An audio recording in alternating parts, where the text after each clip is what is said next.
And good afternoon, everyone. I'm Brian Allen. I'm Andrea Anderson. One person remains behind bars in connection to a homicide in Sioux Falls. The police department providing even more insight into that case earlier today. Cordell Wright following the story in studio now with the latest in this follow-up at 5 o'clock. Cordell.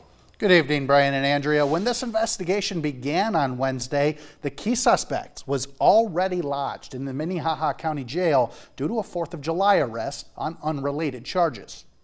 I want to talk a little bit this morning about Lieutenant Nick Butler, in charge of the Crimes Against Persons section of the Sioux Falls Police Department, provided insight into the investigation. the reporting party. Was a caseworker from one of our local outreach organizations who reported, along with management, finding one of the residents there deceased. The deceased resident has now been identified as Negusi Bulti, and the victim is believed to have been dead for roughly a week before being discovered. Mr. Bolte was deceased inside the residence and partially inside a large garment bag.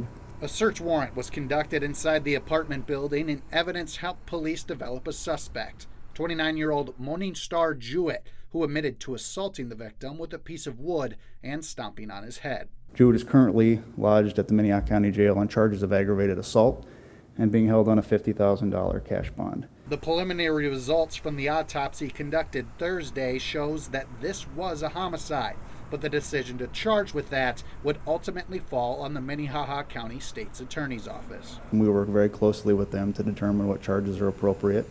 And in some cases, those decisions also lie within a grand jury's decision too. So we'll kind of need to let that play out. This is the first homicide in the city of Sioux Falls so far this year.